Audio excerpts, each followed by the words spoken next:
Yes, Audible to everyone? हाँ आवाज आ रही है आपकी। Okay, sir. A very good morning. A very good morning to our chief. Okay, Manoj ji हम लोग क्या डिस्कशन शुरू कर सकते हैं? बिल्कुल सर, स्टार्ट कर सकते हैं सर। तो मैं सभी पार्टिसिपेंट से रिक्वेस्ट करूंगा कि प्लीज़ डिस्कशन शुरू करें, लेकिन यह है कि डिस्कशन शुरू करने से पहले सभी लोग अपना नाम जरूर अपने आप को इंट्रोड्यूस करेंगे ताकि जो भी दूसरे लोग हैं उनके बारे में जान सकें। ओके जी, कौन स्टार्ट करेगा पहले? Hello. Yes, Purnima. Good morning, sir. My name is Purnima Verma.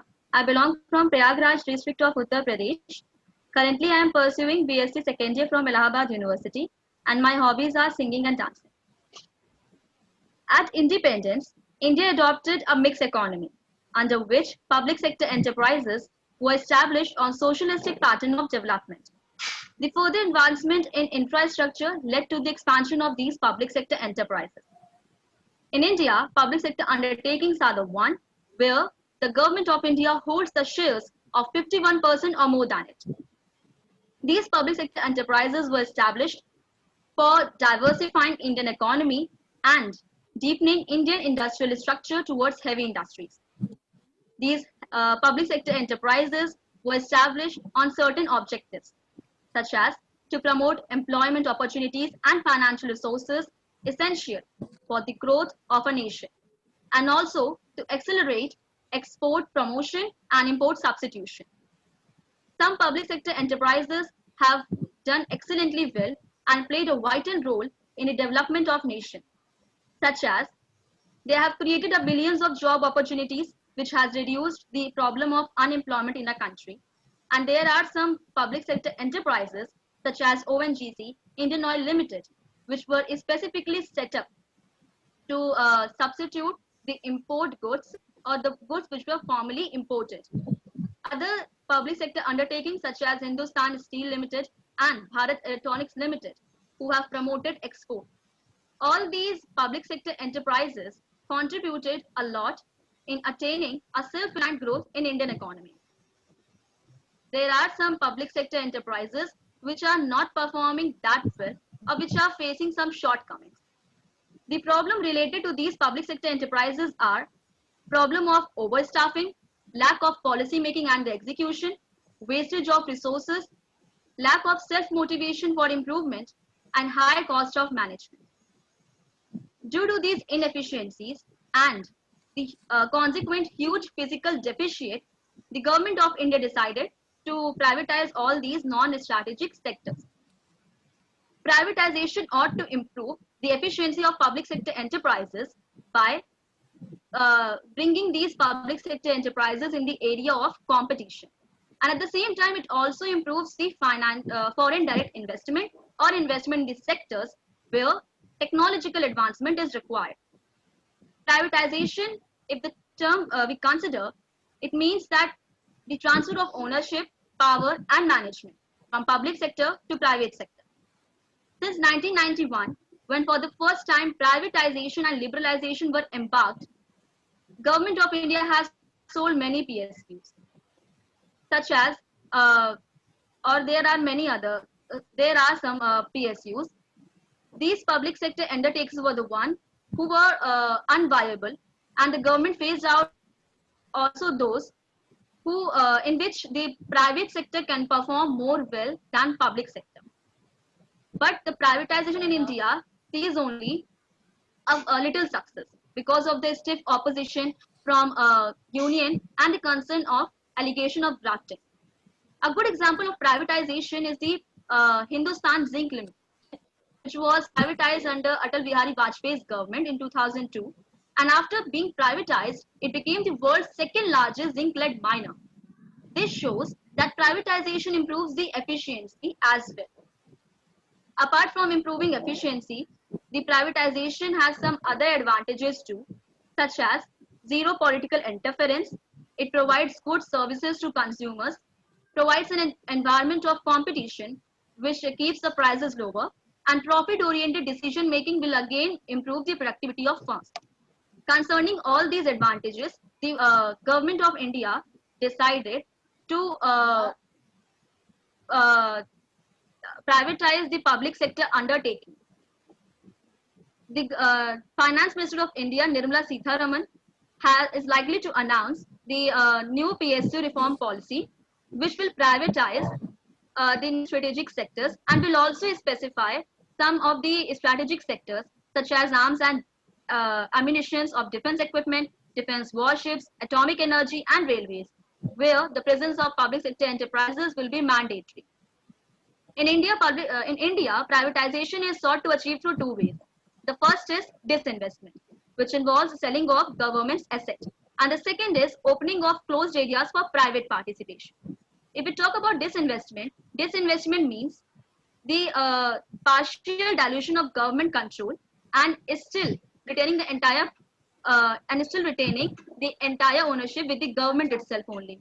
Whereas privatization means the complete transfer of power and ownership from public sector to private sector.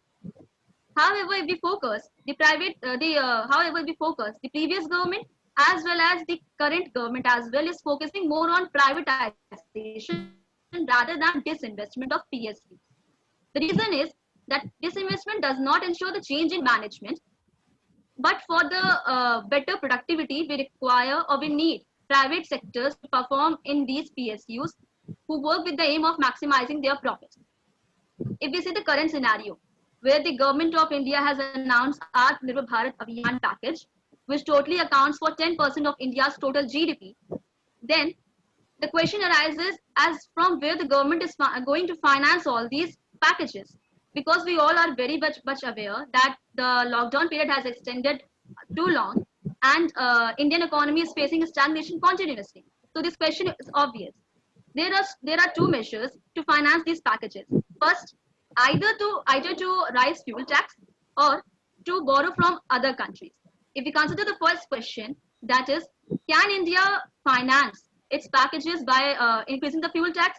The answer is that the government has already increased the fuel tax by ₹3 per litre in the March itself only. The further increment will affect the purchasing power of poor people. Now comes the second question, that can India finance all these packages by borrowing from foreign countries?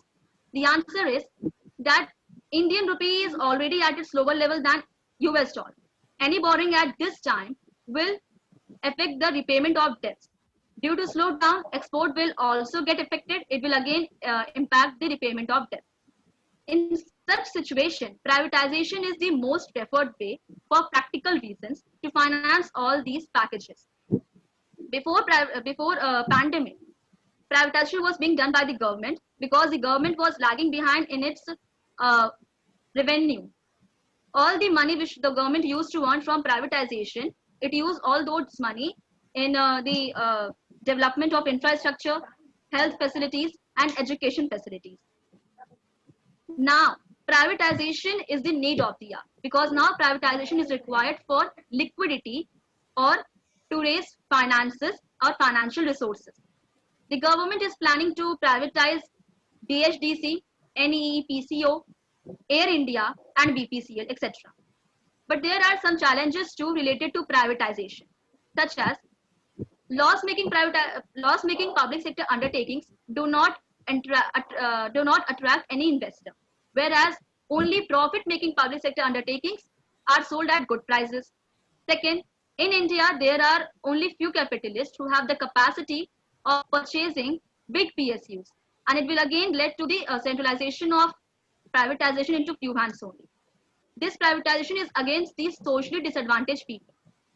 Now comes the fourth and major problem related to privatization. In nowadays, privatization has become a source to cover the physical deficit without paying much more attention on market discipline. The government opt for privatization due to this unprecedented crisis and financial crisis demand the government to find some financial resources, and disinvestment is the preferred way for practical reason. But if the government is selling BPCL, that is Bharat Petroleum Corporation Limited, such a good company, and if it is being privatized, it puts a point of question at what's the strategy of government. Though the short-term exigencies demand the disinvestment in crucial sector of BPCL, and definitely BPCL will lure investors. But should the short-term financial gain outweigh the loss of such a premier PSU in crucial sector? It will affect us in future. To overcome this difficulty, the government should have some other approach. The government should find out why some PSUs are wilting, why other PSUs have performed so excellently well. And if we see the private sectors work with an aim to maximize their profit. They use much capital intensive techniques, and the private sectors are not in favor of using labor intensive techniques. It will again worsen the problem of unemployment and inflation in our nation. Hence, only mere changing of management from public sector to private sector will not help or will not improve the condition of India. There must be some permanent approach. However, if we talk about privatization will only be successful on two aspects. First, transparency, and second, the effectiveness of regulators. Before welcoming the private parties in the area of competition, the government should define the rules for these private parties so that these private parties or these independent parties cannot exploit the resources of India, or so that they cannot exploit the people of India. Thank you.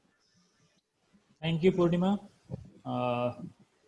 Next participant के बोलने से पहले थोड़ा मैं आपको कुछ points बताना चाहूँगा कि जब भी हम उसको कोई टॉपिक पर डिबेट कर रहे हैं तो कुछ अगर हम एग्जांपल्स के सहारे बात करेंगे तो शायद और ज़्यादा अच्छा लगेगा।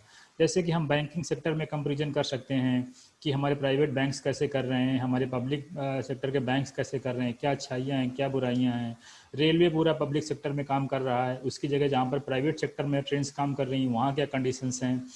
और बहुत सारी जैसे कंट्रीज़ हैं, यूरोप में कुछ कंट्रीज़ हैं जहाँ पब्लिक सेक्टर्स काम कर रहे हैं, उनकी इफ़िशेंसी क्या है, उनकी प्रोडक्टिविटी क्या है।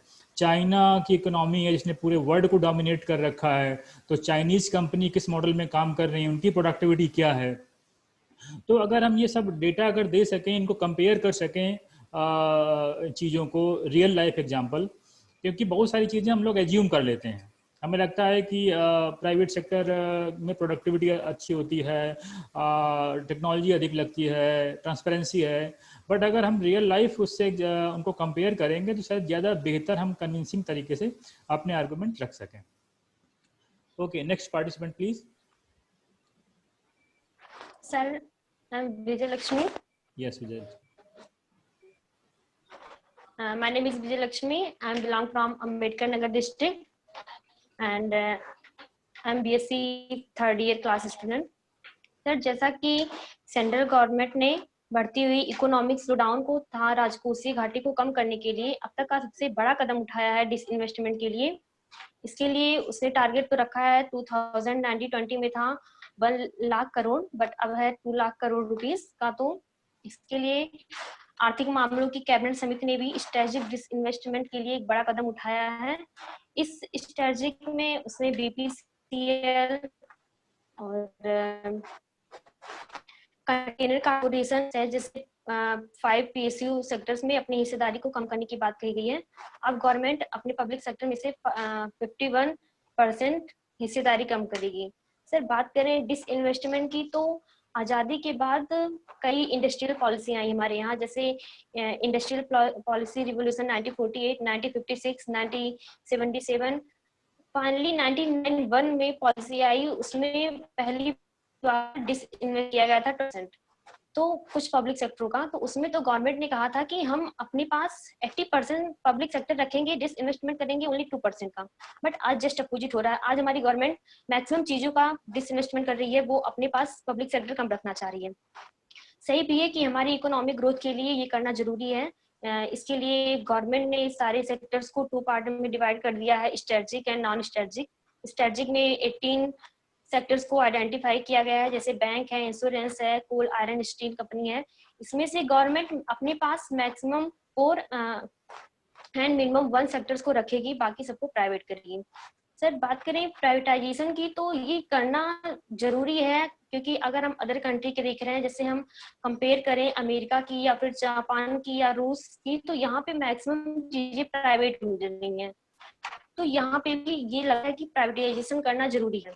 सर बात करें कि जैसे अभी निर्मला सीतारमण जी ने दिया है कि कम से कम प्राइवेट सेक्टर होंगे, बैंकों का भी उन्होंने प्राइवेटाइजेशन करने की बात की है। बैंक में तो ऑलरेडी मेगा मर्ज हो चुका है, बस अब भी गवर्नमेंट के पास जो 12 बैंक है उसमें से भी वो 5 या 4 अपने पास ही रखेगी, बाकी सबको प्राइवेट करेगी। तो देखा गया कि जो सर बैंक की बात की जाए तो इसके लिए 2 लोगों ने अपने अपने व्यू पॉइंट रखे हैं। पहला डॉक्टर डी सुब्रमण्यम जी ने और डी सुब्बाराव जी ने, और एक है रघुराम राजन जी ने, जो कि रिजर्व बैंक ऑफ इंडिया के गवर्नर रह चुके हैं।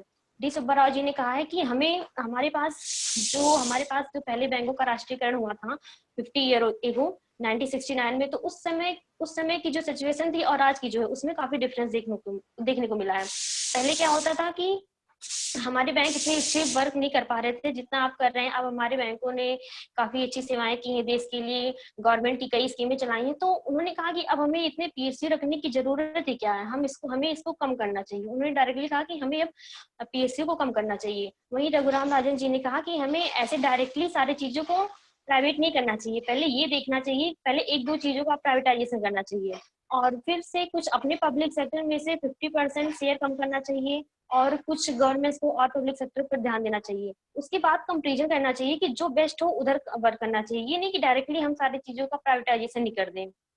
सर मुझे भी इनका व्यू पॉइंट ज्यादा अच्छा लगा है। और सर बात करें कि रेलवे में भी प्राइवेटाइजेशन हो रहा है। अभी पीयूष गोयल जी ने कहा था कि 109 रूटों पे 151 ट्रेनें प्राइवेट चलने वाली हैं। तो रेलवे की बात की जाए तो उसमें प्राइवेटाइजेशन करना बहुत जरूरी है, क्योंकि 2019-20 के रिकॉर्ड को देखा गया तो 39,000 करोड़ रुपए का लॉस हुआ था उसमें।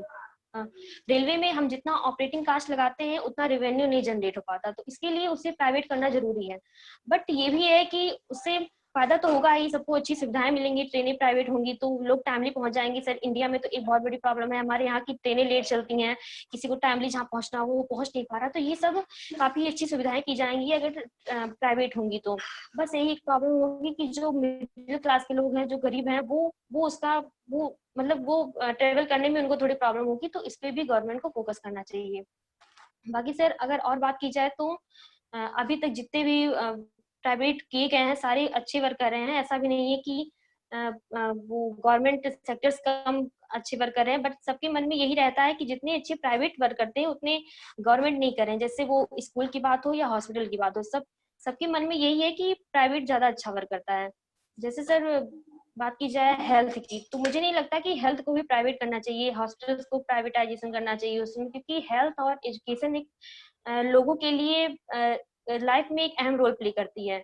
हेल्थ में जो है अभी हमारे यहाँ न्यू हेल्थ पॉलिसी के अकॉर्डिंग इंडिया ने 2019-20 में मात्र 2.5% जीडीपी खर्च किया है हेल्थ के लिए, जबकि WHO के अकॉर्डिंग 5% तो खर्च करना ही चाहिए और एवरेज में 8%।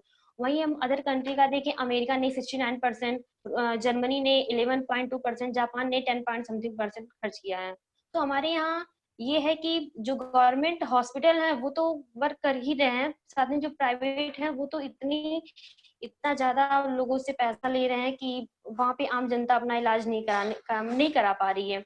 अभी कोरोना टाइम में देखा गया तो मैक्सिमम प्राइवेट हॉस्पिटल बंद है, फुल सपोर्ट कर रही है तो केवल गवर्नमेंट हॉस्पिटल ही कर रही है।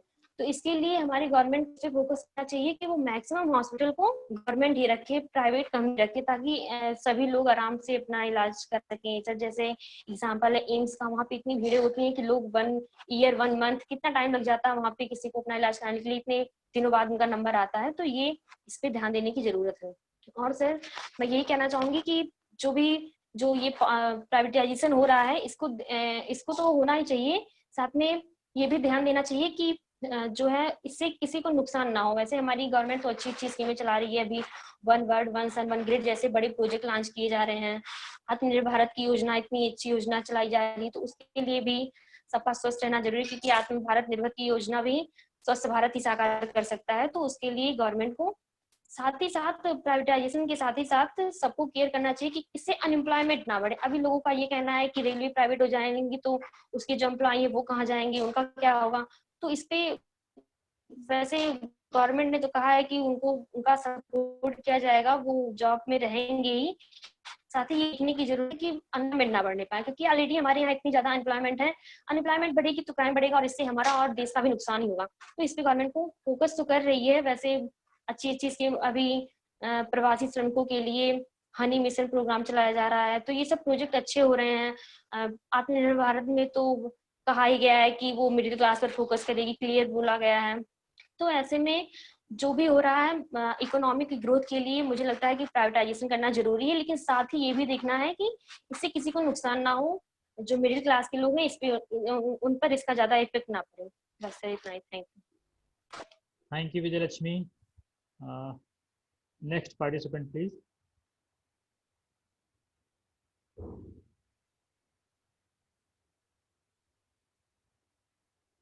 यस, नेक्स्ट कौन बोलना चाहेगा?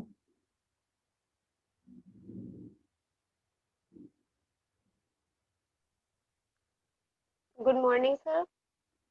Good morning. My name is Tanu Hari and I am from Kanpur. And, I am a student of BSc third year. Sir, आज का टॉपिक है privatisation. So I would like to start from its historical background. To promote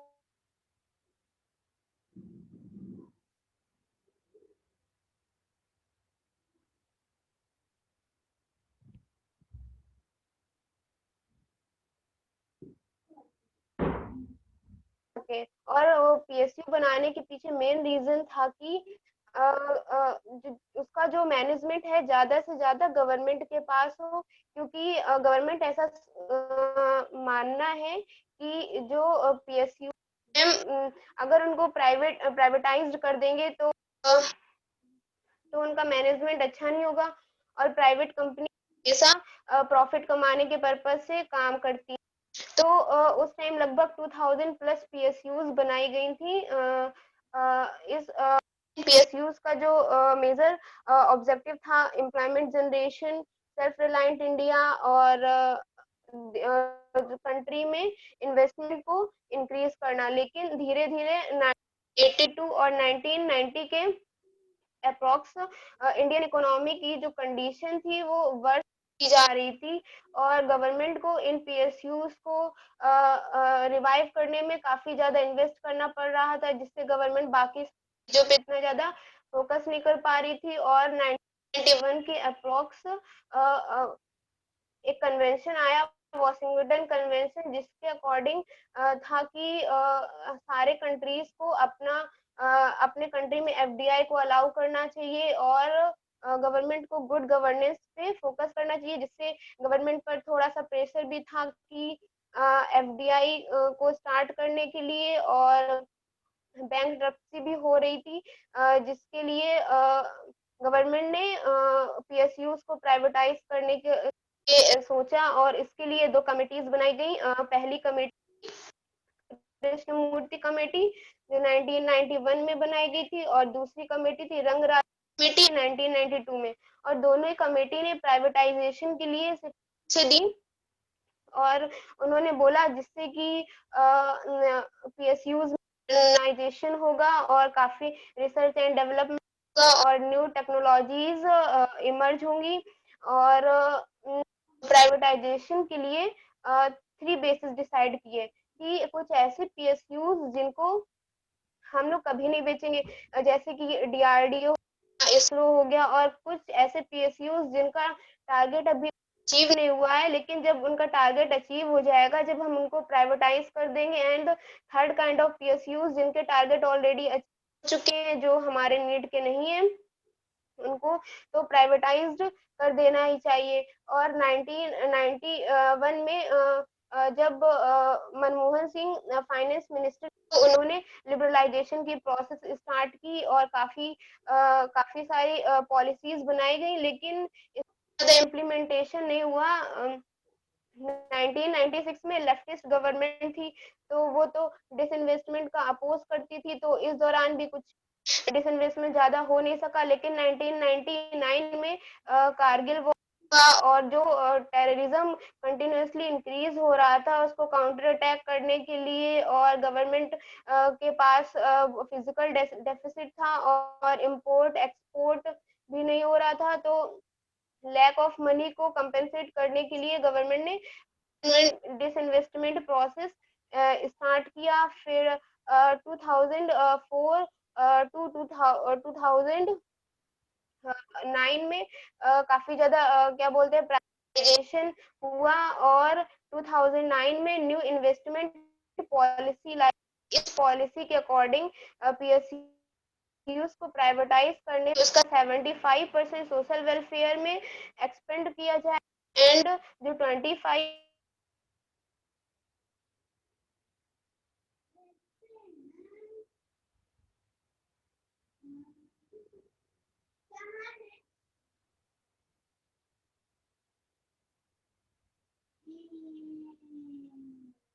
कि public का भी होगा, और कि employment generate हो, और काफी सारी चीजें। इसके लिए नीति आयोग रिकमेंडेशन देगा कि किस पीएसयू की हम लोगों को प्राइवेटाइज करना है, और फिर कैबिनेट उसको क्या बोलते हैं मंजूरी देगी। फिर उसके बाद एक दीपम क्या बोलते हैं इंस्टीट्यूशन बनाया गया, और वो डिसाइड करेगा कि किसको कौन सा पीएसयूज देना।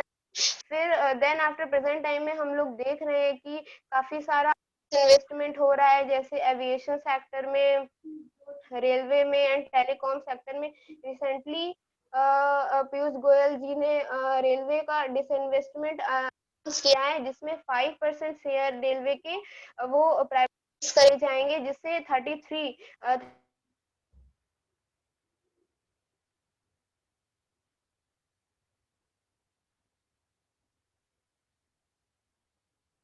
कि जो ट्रांजिट टाइम कम से कम हो, और ट्रेन फास्ट हो, और क्वालिटी ऑफ सर्विस अच्छी हो,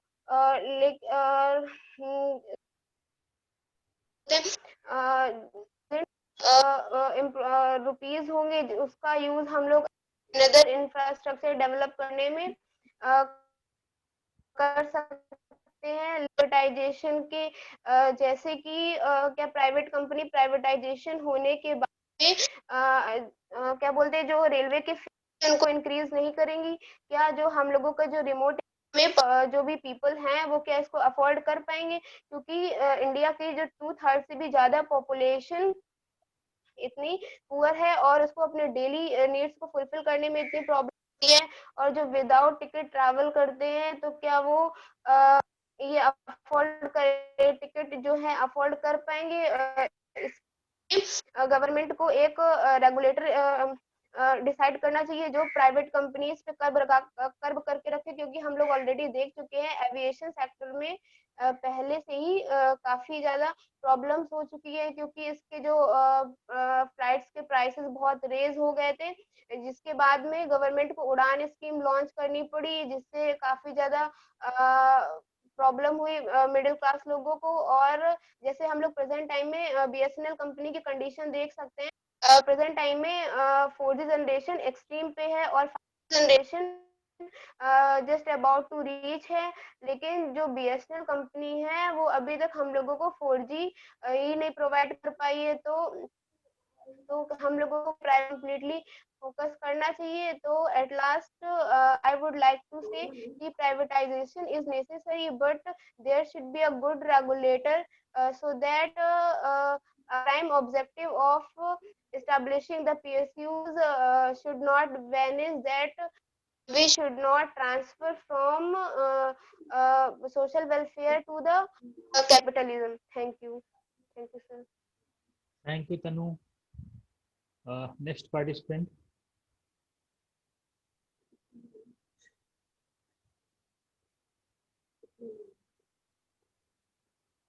So, Yes. I am Swati Patel. I am belong to Kanpur. Currently, I am pursuing my BHMS from NHMC LKO, and I am also in medical aspirant. So today's topic is privatization of public sector. Like our Union Finance Minister Nirmala Sitharaman recently announced major reforms for public sector undertaking, as a result of which many sectors are likely to see a large-scale consolidations and disinvestment of the state-run firms. The government is soon going to announce a new PSU policy which will focus on privatizing the public sector undertakings. Privatization. Now, what does this word mean? It means the migration of the public to private sector through ownership, management, and control. In India, privatization is aimed at improving the inflow of the foreign direct investment or investment in the sector that require technological advancement, thereby directly providing boost to the government, boost to the advance, thereby directly providing boost to the economy. Government has now announced that all the PSU in the non-strategic sector will be privatized. Now, what is the objective of the government behind this privatization? What will the government get? The administration of the central government will be minimized after this privatization. The boost of the central public sector enterprise will be increased. Disinvestment, due to this disinvestment or divestment program of the central government, the CPSE will boost disinvestment. Now, what does it mean?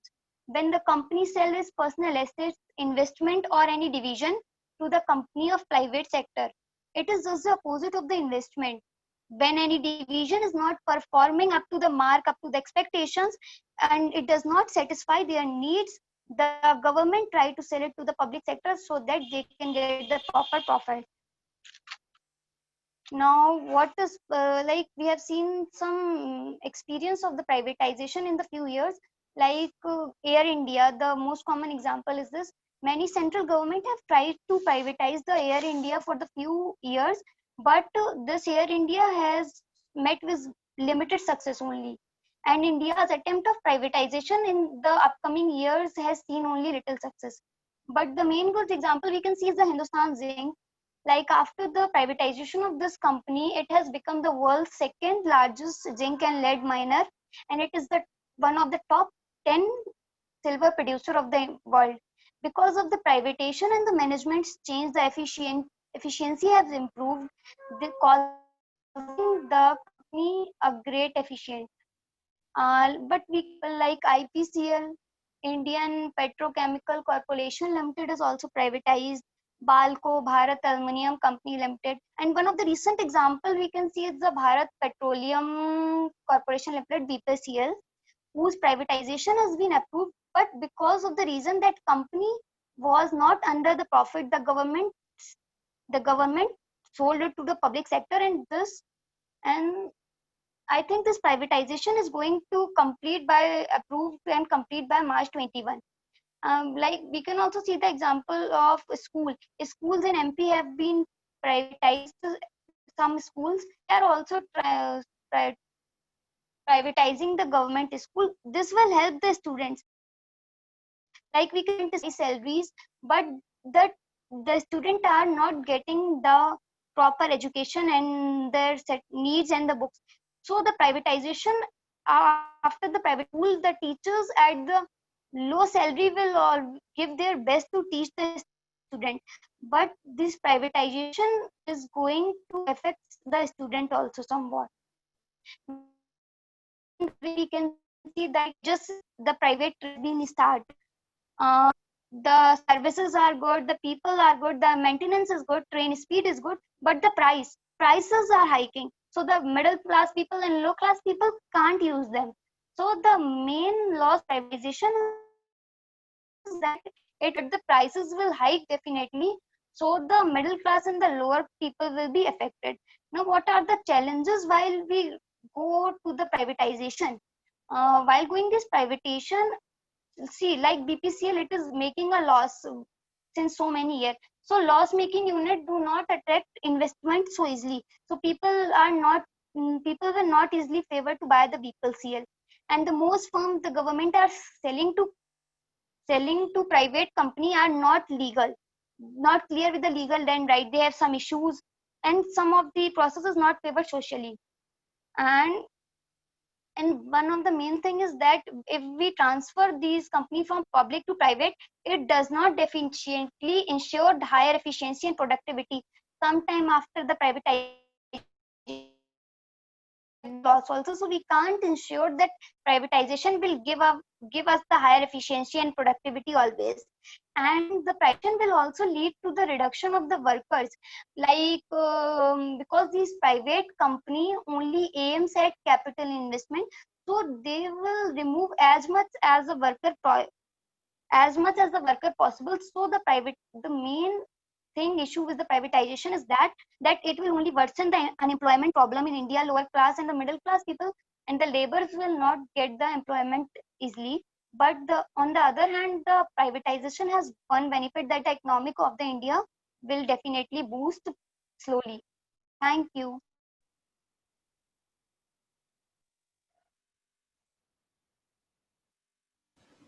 Thank you Swati. दो तीन चीज़ें कई participants जो है point उठा रहे हैं। पहला तो ये है कि मनी कैपिटल इन्फ्यूजन होता है प्राइवेट सेक्टर के आने से, और एफिशिएंसी बढ़ती है। लेकिन एक पॉइंट जो छूट गया, जो किसी ने एलोबरेट नहीं किया, वो ये है कि जो हमारा ऑब्जेक्टिव था प्राइवेट पब्लिक सेक्टर इस्टेब्लिश करने के पीछे क्या उद्देश्य थे सरकार के, क्यों इस्टेब्लिश किया गया पब्लिक सेक्टर, और क्या वो उद्देश्य पूरे हो चुके हैं। और दूसरा क्वेश्चन है, क्या आद्रिका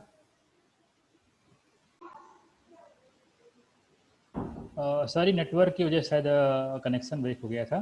तो जो ऑब्जेक्टिव थे क्या वो सही नहीं थे, या फिर वो ऑब्जेक्टिव अचीव कर लिए गए हैं। दूसरी बात ये है कि क्या वजह है कि अगर प्राइवेट सेक्टर एफिशिएंट है और वो पैसा भी लगा सकता है, तो वो नई कंपनियां क्यों नहीं खड़ा कर पा रहा है। और तीसरी बात ये है कि बहुत सारी जगहों में हमें देखने को मिल रहा है कि हम लोग गवर्नमेंट सर्विस ही प्रेफर कर रहे हैं। बहुत सारी जो प्राइवेट बसेस हैं चल रही हैं, गवर्नमेंट बसेस चल रही हैं, लेकिन हम लोग क्या ज़्यादातर 80% जो पॉपुलेशन है कंट्री की, वो क्या है कि आपका जो गवर्नमेंट सर्विस प्रेफर कर रही है। तो अगर प्राइवेट इतना ही अच्छा है तो क्यों नहीं लोग प्राइवेट सर्विसेज प्रेफर कर रहे हैं, क्यों नहीं यूज कर रहे हैं। और पास्ट में क्या गवर्नमेंट ने ऐसे प्रोविज़न किए हैं कि प्राइवेट प्लेयर एक्सप्लॉइट ना कर सकें, तो हमें भविष्य में उम्मीद करनी चाहिए कि वो एक्सप्लॉइटेशन नहीं करेंगे। और दूसरा, क्या ये आर्गुमेंट नहीं हो सकता कि प्राइवेटाइज करने के बजाय हम गवर्नमेंट से डिमांड करें कि वो उसको इफिशिएंटली चलाएं, प्राइवेट जो पब्लिक सेक्टर यूनिट्स हैं। भाई गवर्नमेंट जो पूरा कंट्री को चला सकती है, जिसकी जिम्मेदारी पूरी कंट्री को एफिशिएंटली रन करने की है, तो क्या वो छोटी छोटी कंपनियों को रन नहीं कर सकती है। ये बहुत सारे क्वेश्चंस हैं जिन पे विचार किया जाना चाहिए। Okay, next participant please.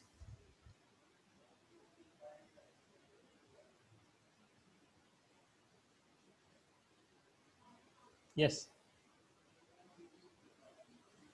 Next participant कौन डिस्कस करेगा।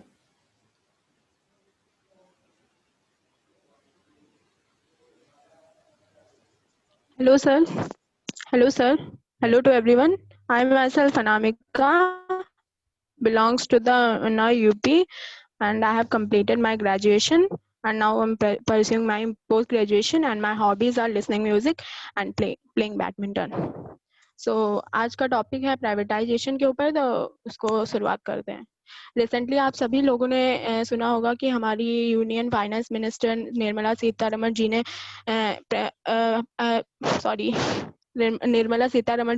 PSUs में मेजर रिफॉर्म लाने की बात कही गई है।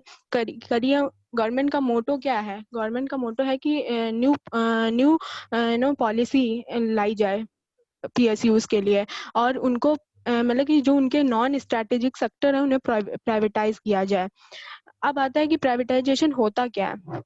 प्राइवेटाइजेशन में ओनरशिप, मैनेजमेंट और कंट्रोल जो होती है वो पब्लिक सेक्टर से प्राइवेट सेक्टर में ट्रांसफर हो जाती है। अब आते हैं कि ऑब्जेक्टिव क्या है प्राइवेटाइज करने का। ये चीज मैं एक बार रिपीट करना चाहूंगी कि इसमें अगर इनका ये उद्देश्य है पीएसयूज को प्राइवेटाइज करने का कि ये एफडीआई को इम्प्रूव करेंगे और साथ ही साथ इन्वेस्टमेंट करेंगे जहाँ पे हमें टेक्निकल एडवांसमेंट की जरूरत है, और ये बूस्ट करेगा सीपीएससी इन्वेस्टमेंट प्रोग्राम को और मिनिमाइज करेगा administrative cost of the central government.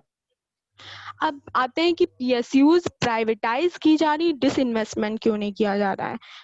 PSUs privatise किया जा रहा है, डिसइन्वेस्टमेंट ले नहीं किया जा रहा है, क्योंकि प्रॉब्लम ये है कि क्या प्राइवेटाइजेशन ये इंश्योर करेगा कि ये जो मतलब कि इंटरप्राइजेस के मैनेजमेंट में जो चेंज आएगा वो अच्छा आ सकता है क्या? ये एक ये क्वेश्चन है। क्या प्राइवेटाइज करने से डिसइन्वेस्टमेंट में है वो हमारे न्यू जनरेट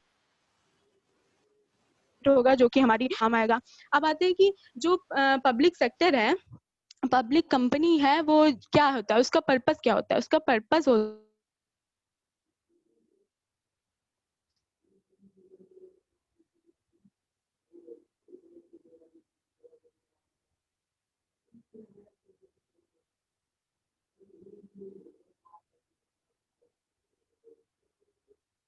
फिर ये तो डिबेट कोई मायने नहीं रखती हमारी डिबेट करना।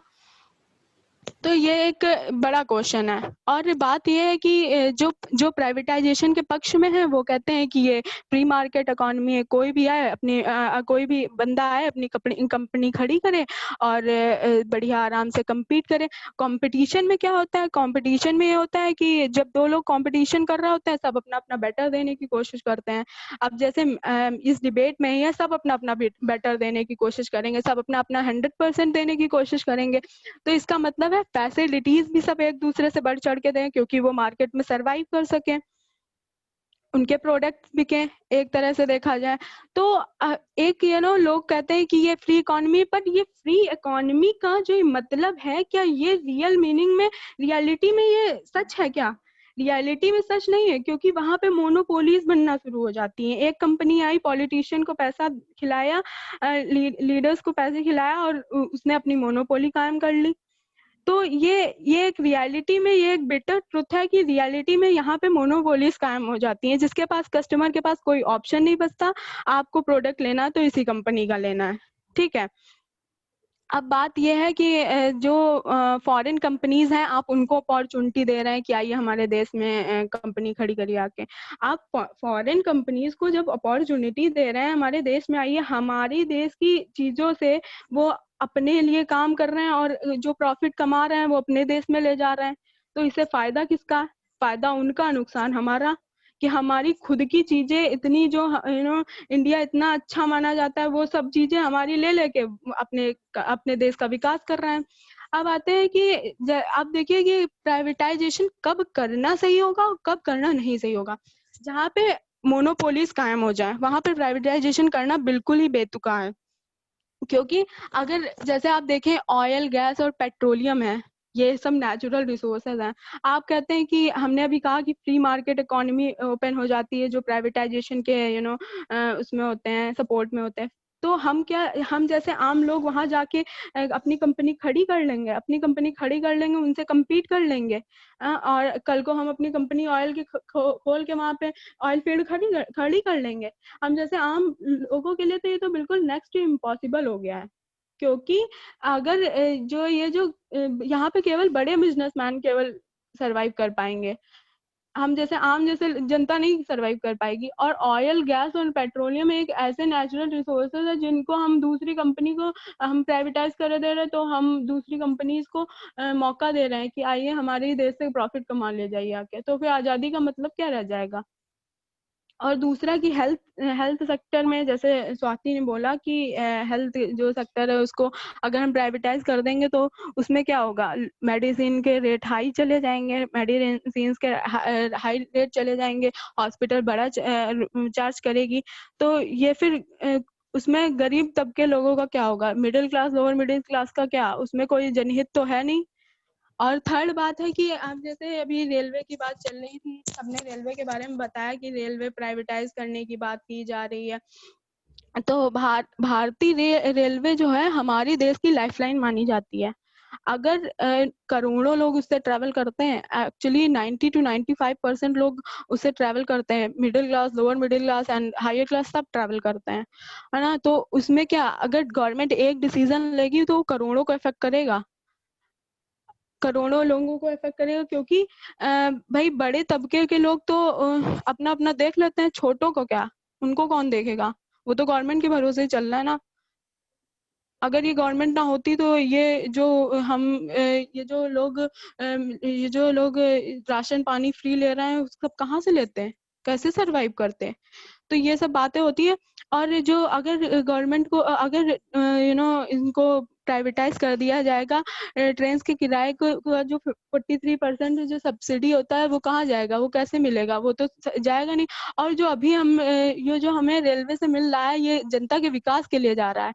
अगर प्राइवेटाइज देंगे तो फिर ये जनता के विकास के लिए नहीं जाएगा, वो अपने प्रॉफिट के लिए, जैसे हमने कहा शेयर होल्डर्स होते हैं तो वो अपने प्रॉफिट के लिए ले लेंगे, है ना। तो ये सब चीजें हैं, ये सब चीजों को हमें ध्यान देना पड़ेगा। और जैसे एक एग्जांपल देती हूँ तेजस का, तेजस के बारे में अभी कहा गया, तेजस जो है, तेजस के लिए अगर लेट हो जाए तो इसका रिम्बर्समेंट कौन देगा भाई। ट्रैक वही है, सिग्नल सिस्टम वही है, सिग्नल सिस्टम वही है, तो इसका रिम्बर्समेंट कौन देगा। इसका मतलब है कि दूसरी ट्रेनें रोक दी जाएंगी, और क्योंकि वहां पे रिम्बर्समेंट देना है तो उसको निकाल दिया जाएगा, उसको प्रेसिडेंस दिया जाएगा।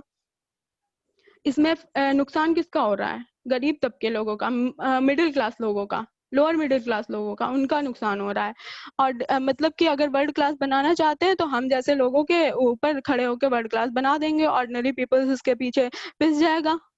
तो ये सब चीजें, इन पे चीजों पे ध्यान देना चाहिए। हालांकि प्राइवेटाइजेशन करने में कोई बुराई नहीं है, बट फिर भी अगर इतना ही प्राइवेटाइजेशन अच्छा है तो लोग गवर्नमेंट के लिए पीछे पीछे क्यों भागते हैं। और रही बात कि एक ये है कि दिल्ली में इलेक्ट्रिसिटी का बिल कैसे कम आता है।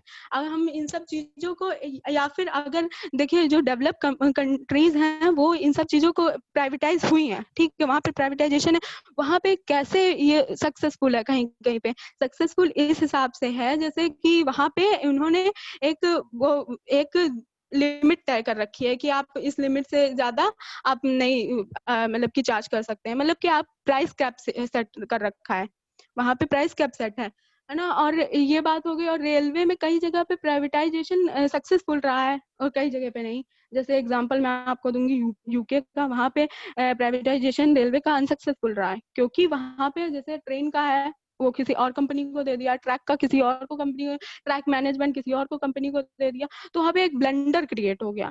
अभी किसी को कुछ करना है तो सबकी परमिशन लेनी है, जो कि हो नहीं पाएगा। और जापानीज गवर्नमेंट ने क्या किया, वहां पे प्राइवेटाइज किया, उन्होंने अपने रेलवे को 6 डिफरेंट जोन में बांट दिया, प्राइवेटाइज कर दिया।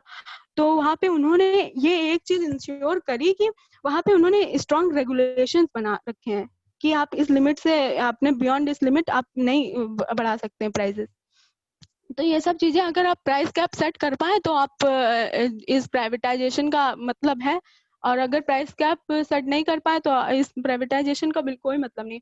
और दिल्ली जैसे दिल्ली में कहा जाता है कि इलेक्ट्रिसिटी बिल कम आता है लोगों का, इसलिए कम आता है क्योंकि वहां पे प्राइस कैप सेट हुए हैं। गवर्नमेंट ने प्रेशर बनाया कि कंपनी जो है वो इतनी ज्यादा इस बियॉन्ड लिमिट नहीं सेट कर, मतलब कि उसमें बढ़ा नहीं सकती।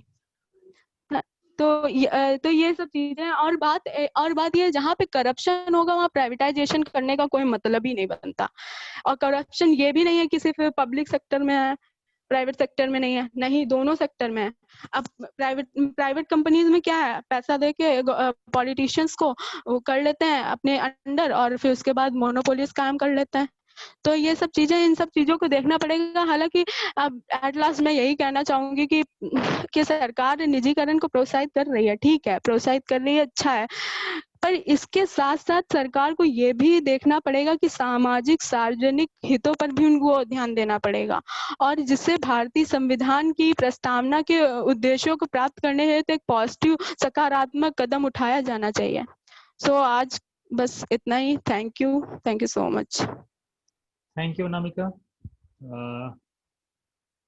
काफ़ी अलग अलग पहलुओं पे आपने जो है प्रकाश डाला। और दूसरा, जैसे हम लोग कई बार एग्जांपल देते हैं कि वेस्टर्न कंट्रीज में प्राइवेटाइजेशन है और हमारे पास एग्जांपल होता है यूएसए का। एक्चुअली हमने यूरोपियन कंट्रीज का स्टडी नहीं किया होता है, हमने स्कैंडिनेवियन कंट्रीज का स्टडी नहीं किया होता है। पूरा जो स्कैंडिनेविया है, जिसका human development index all over world सबसे ज़्यादा है, वहाँ की हमारे पास इंफॉर्मेशन नहीं होती है कि वहाँ की इकोनॉमी कैसी चल रही है, वहाँ टैक्सेस क्या हैं, वहाँ पब्लिक सेक्टर कैसे काम कर रहा है, पूरा आपका फ्रांस में पब्लिक सेक्टर कैसे काम कर रहा है, जर्मनी में कैसे काम कर रहा है, वहाँ प्राइवेट सेक्टर कैसे काम कर रहा है। हम जब डेवलप्ड कंट्रीज की बात करते हैं तो हमारे दिमाग में सिर्फ और सिर्फ बात होती है यूएसए की। तो मेरे ख्याल से अलग अगर कंट्रीज को भी हम पर्सपेक्टिव में रखें तो और बेहतर हम अपनी बात को रख सकते हैं। Next participant.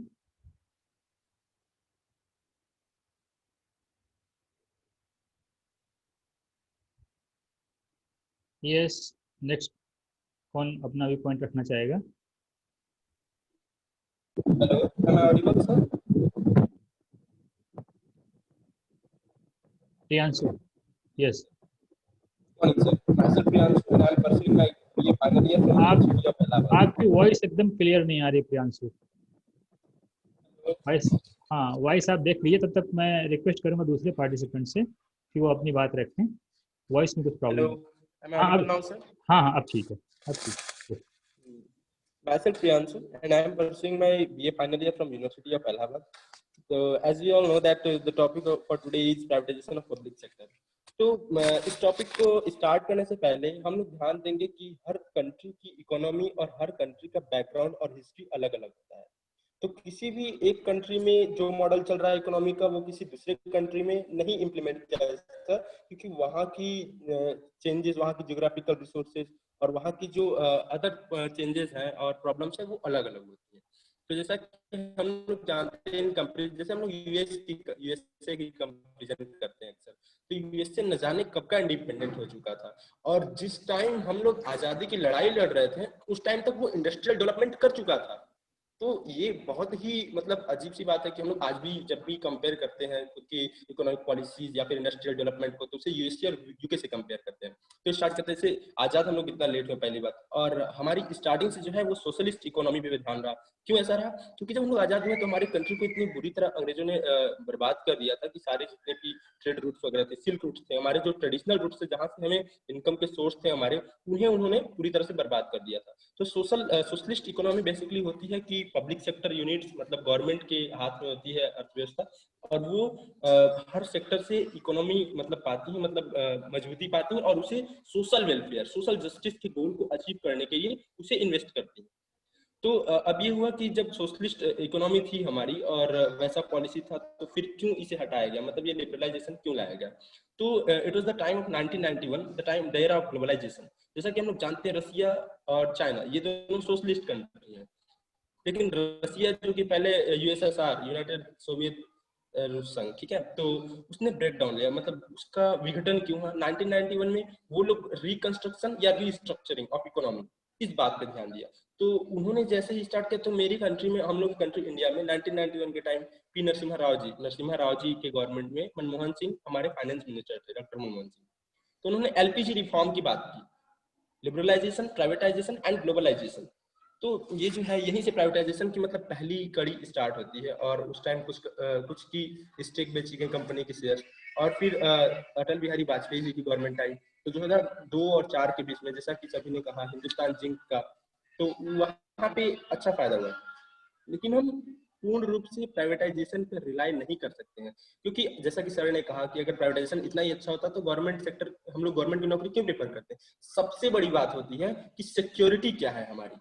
प्राइवेट सेक्टर्स में हमारी कोई सिक्योरिटी नहीं होती। अगर हम पूरी तरह से किसी प्राइवेट कंपनी में वर्क कर रहे हैं और वो फुल इफिशियंसी बेस्ड होती है, अगर आप थोड़ा सा अगर काम नहीं किया या फिर कुछ भी आपका थोड़ा प्रॉब्लम है तो वो आपको बाहर कर देंगे तुरंत, and in that time, emergency के टाइम आपके पास कोई बैकअप ऑप्शन नहीं होता है। और मेन ऑब्जेक्टिव जो था, जैसा कि सर ने कहा, तो वो था एम्प्लॉयमेंट को बढ़ाना, और जितना पब्लिक सेक्टर से मतलब अगर कुछ लॉस हो रही है तो उसे रिट्रीट करना, और न्यू इंफ्रास्ट्रक्चर को डेवलप करना। ठीक है, ये थी प्राइवेटाइजेशन की मेन पर्पस, जिसे कि पूरी तरह से नहीं फुलफिल किया गया। तो बात ये कि एडवांटेज तो प्राइवेटाइजेशन के है कि इफिशियंसी बढ़ जाती है, ठीक है। और जो है कि अब इफिशियंसी बढ़ती कैसे ये भी बताते हैं कि प्राइवेटाइजेशन होने पे प्राइवेट सेक्टर में इफिशियंसी बढ़ती कैसे। मेन वहां पे ये होता है कि वो अपने कंपनी के एम्प्लॉयज को स्टेक देते हैं। जब वो अपने कंपनी के एम्प्लॉयज को अपने कंपनी का शेयर देते हैं तो वहां एक होता है ना कि उन्हें अपना सा लगता है कि नहीं इसमें मेरा भी शेयर लगा हुआ है, तो अगर मैं अच्छे से वर्क नहीं करूंगा तो मेरा भी इसमें डूबेगा। हाउएवर पब्लिक सेक्टर में ये चीज नहीं होती है, वो अपने कंपनी के एम्प्लॉय को शेयर नहीं देते। जैसे ब्यूरोक्रेट्स हैं तो जो उसमें कंपनी में ऑफिशियल्स हैं उन्हें शेयर देना चाहिए, तो अपनापन जब होता है तो हम लोग कोई भी काम ज्यादा बेस्ट तरीके से करते हैं, तो ये करना चाहिए था। और प्राइवेटाइजेशन में भी सारे फायदे नहीं है, वहाँ कुछ चैलेंजेस भी हैं। अब चैलेंजेस हैं लैंड लॉज, लेबर लॉज, और उसके बाद फिर कई बार होता है कि ऑफिशियल्स को आप फाइल इधर उधर दे देते हो, और ब्यूरोक्रेसी हमारे कंट्री की अभी भी कहीं ना कहीं लैक कर रही है। हाउएवर बहुत अच्छा पहले से हुआ है, ट्रांसपेरेंसी आई है, लेकिन अभी भी पूरी रूप से नहीं सही है, तो इधर उधर पेपर फंस जाते हैं। अभी जैसे गवर्नमेंट ने कई स्कीम ऐसे देता है कि जैसे आप अगर 1000 करोड़ का प्रोजेक्ट डालो तो उसमें आपको 20% रीइंबर्स करेंगे, लेकिन अब क्या होता है ऑफिशियल डॉक्यूमेंट्स वगैरह प्रिपेयर करने में आपको इतना टाइम लग जाता है, वो आपका पैसा इधर उधर ही रह जाता है। फुफ्फा थोड़ा बाहर, तो वो भी बात होता है। और दूसरी बात चैलेंजेस तो है,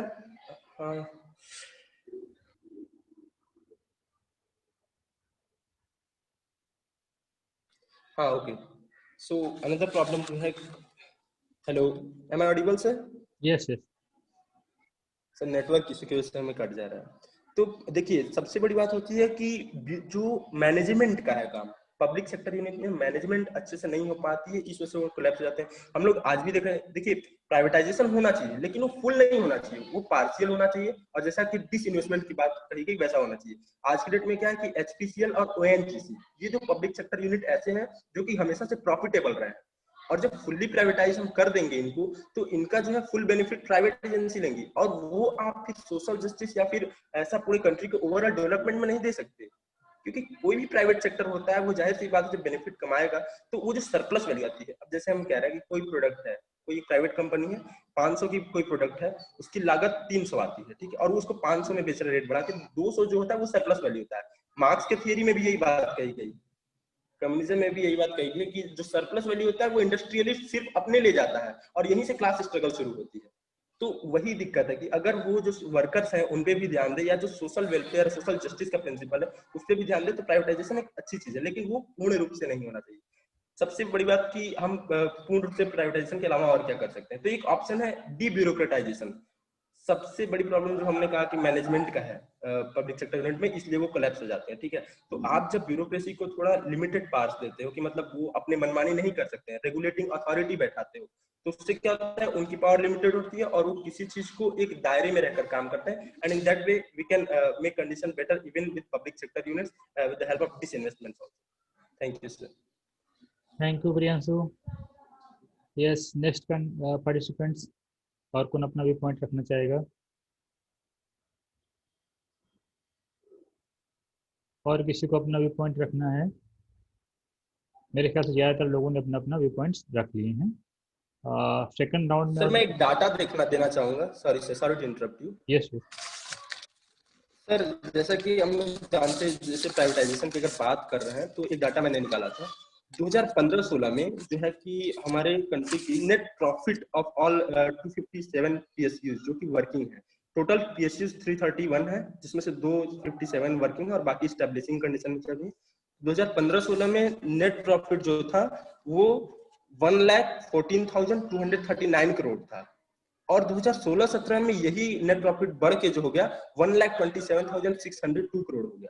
तो कहीं ना कहीं हमने देखा कि 11.7% का इंक्रीमेंट हुआ नेट प्रॉफिट में, even with the help of this private sector unit. So how can we think that they are not working or they are not helping in the development of our country? और हम इसी वजह से किसी भी public sector unit को fully privatise नहीं कर सकते। यही नहीं, डिक्रीज इन मतलब जो फाइनेंशियल डिफिसिट है उसमें भी डिक्रीजमेंट आया, और उसमें तो डिक्रीजन 28.5% का आया, 28.5% का।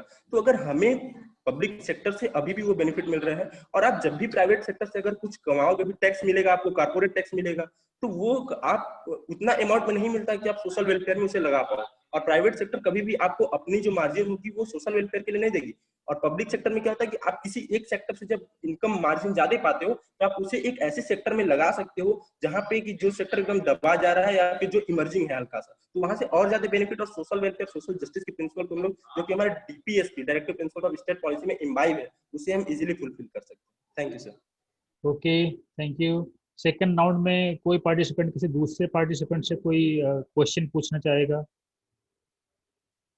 सब लोगों ने अपने अपने व्यू पॉइंट्स रखते हैं और कोई पार्टिसिपेंट किसी दूसरे पार्टिसिपेंट से कोई क्वेश्चन पूछना चाहे तो पूछ सकता है।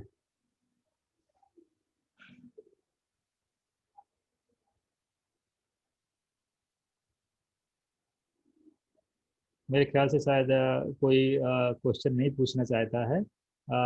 मैं रिक्वेस्ट करूंगा अपने जो हमारे गेस्ट मेंटर हैं श्री मनोज पटेल जी कि वो पार्टिसिपेंट्स के बारे में अपना फीडबैक दें और बताएं कि कहाँ सब लोग अपना अपना सुधार कर सकते हैं। सर मैं बोलना चाहूँगा कि ये बहुत अच्छा इनिशिएटिव है। इस प्रोग्राम में मैं फर्स्ट टाइम आया, शायद अदर प्रोग्राम में मैं तो आया कई बार, और जैसा सभी पार्टिसिपेंट का बैकग्राउंड अभी मुझे लगता नहीं है कि किसी ने ग्रेजुएशन कंप्लीट किया है, एक आध कैंडिडेट के अलावा, तो अंडर ग्रेजुएट में है और उस लेवल पे एक अच्छा कंटेंट भी था, कॉन्फिडेंस भी था और कम्युनिकेशन स्किल भी बहुत अच्छा था। कुछ लोगों का तो बहुत ही अच्छा था, कुछ लोगों का अभी इम्प्रूवमेंट करने की जरूरत है। जैसे पूर्णिमा का पहला मैंने देखा, कंटेंट भी ठीक था, कम्युनिकेशन स्किल भी था, थोड़ा कंटेंट में जो एक कंपैरेटिव स्टडी था उसको आपको रखने की जरूरत है। एज ए से भी इसमें क्वेश्चन आएंगे, आपके जीके में भी, जीएस में भी आएंगे। कई लोगों ने कोशिश की, बहुत अच्छा एफर्ट था, बट लैंग्वेज जो थी वो एक जो एक साहित्यिक लैंग्वेज या एक कॉम्पिटिटिव लैंग्वेज थी, उससे कहीं भटक रहे थे। तो ये नेक्स्ट एफर्ट में मुझे लगता है और अच्छा आएगा। देखिए मेन चीज टॉपिक बहुत अच्छा था, टॉपिक में थोड़ा प्रिपरेशन कुछ लोगों की कम थी, कुछ लोग उसको जैसे पढ़ के आ रहे थे या सामने रख के पढ़ रहे थे।